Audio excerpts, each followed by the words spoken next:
Welcome back to the Jenstead. I'm Mary. Today is Wednesday, November 19th, 2025. And last week on the 13th, Michael Snyder put out an article on his website, which is called theeconomiccollapse.com. And the name of the article was titled, "This was a major red flag in 2008, and now it's happening again." And he goes on to say, "The alarms are getting even louder each week. It has become exceedingly clear that the U.S. economy has entered a crisis that is similar to what we experienced in 2008 and 9. When foreclosure filings started to spike prior to the global financial crisis in 2008, that was a major red flag. Now it is happening again." He references this article from the Daily Mail, which was also published on the 13th. And this article specifically cites that the foreclosure surged 20% as Americans struggle to pay mortgages and fears of 2008 style crash soar. And it said in October alone, there were 36,766 foreclosure filings, up 20% from a year ago. Foreclosure activity continued its steady upward trend in October, the 8th straight month of year-over-year increases, said Adam CEO Rob Barker. The rise is stirring uncomfortable memories of 2008, when a wave of foreclosures triggered the worst housing crash in modern U.S. history. And if you scroll down on this article, it shows you specifically the states with the most foreclosures, and number one is Florida, and they are one in every 1,829 homes, and Tampa has the highest foreclosure rate currently going on. And one of the two main reasons they're citing for that, number one is insurance costs because of the storm damages, and the second are the HOA fees that seem to be increasing significantly. Additionally, homeowners no longer have the forbearance protections that they had during the co-flu crisis. And also, there was an article on CNBC. New foreclosures jumped 20% in October, a sign of more distress in the housing market. And then there's another article that I found, and this one was home value declines spread, but losses since last sale are rare. So what they're seeing is you're seeing home values are dropping. Homes that are on market are the ones that have sold recently. You're not seeing a decline in what the home was purchased for. So if you see people that bought homes before the market peaked, they're in a good position still, even though the market's slowing down. People who just purchased in the last 5 years and are trying to get out, they're definitely gonna see a decline in their real estate values. He went on in the article to talk specifically about the subprime borrowers, and it said on top of foreclosures, the share of subprime borrowers at least 60 days behind, and this is on auto loans, and their auto loans rose 6.65% in October, the highest level on record according to Fitch Ratings data going back to the early 1990s, so all the way back in the 1900s.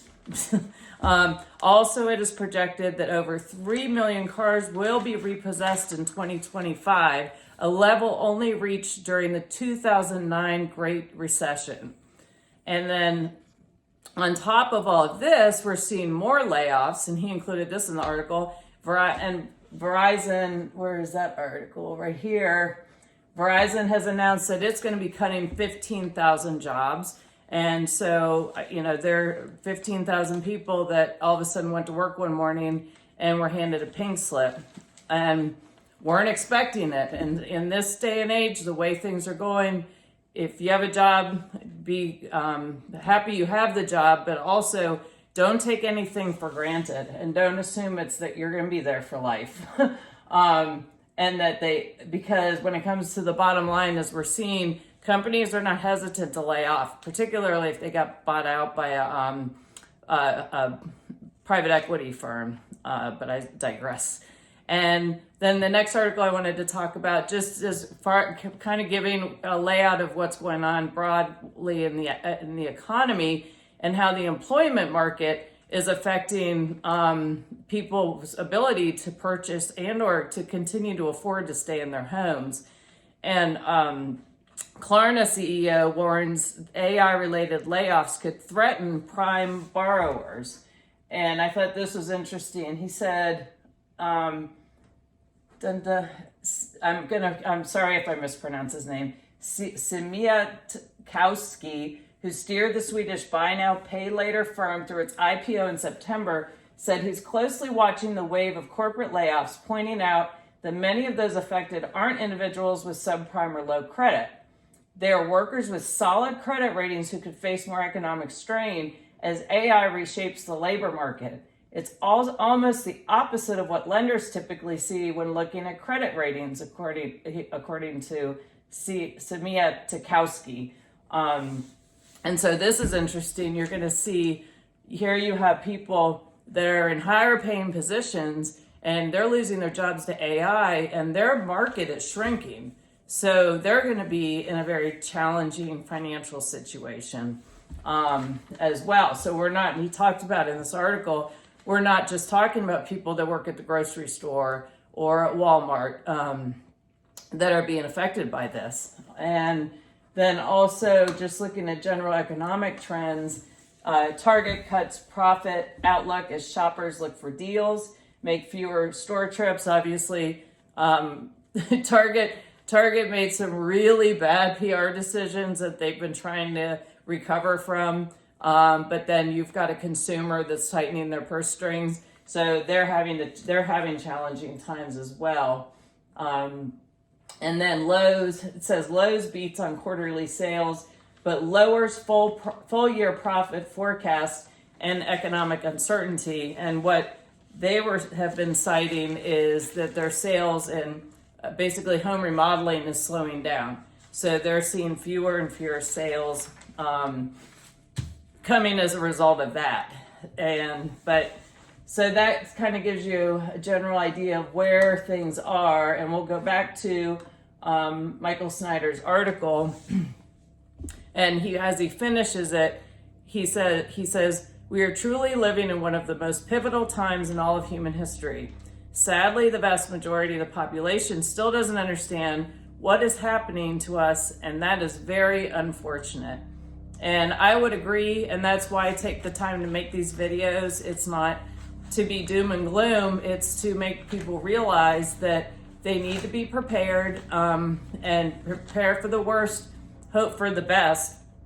According to Talker research, about 51% of paychecks are already spent before they arrive, and 43% are spent within 3 days. So we have our families are really, people are living barely paycheck to paycheck. And so one hiccup can really be devastating.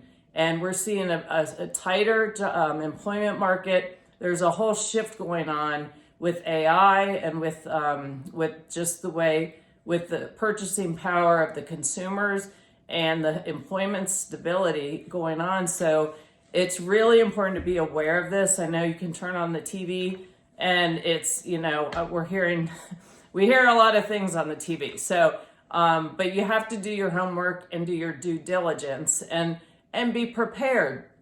If you're in a good position right now, take advantage of it and put some money aside for an emergency or in the event that you do lose your job or your spouse loses their job. Put some food away so you've got it. Remember when the government shut down, also it hadn't been a week and people were lined up at the food pantries. So be prepared so you're not dependent on others. And also, the more prepared you are when you do have an emergency come up, be it an employment emergency, a financial, you need a new tire, whatever it is, you are in a better position to handle it. And so it's a less stressful situation than it needs to be. So that's just kind of some of the things that I think people should be thinking about. If you've got areas in your budget that you can tighten up on, I like the example of instead of going to Panera and paying $3.50 for a cup of coffee, make your own coffee at home and it's 10 cents a cup. So, that adds up over time. It's pretty significantly. So anyway, I hope you found this helpful. Thank you for watching. Please share the video. Please subscribe. And I look forward to talking to you all again soon. Have a great day.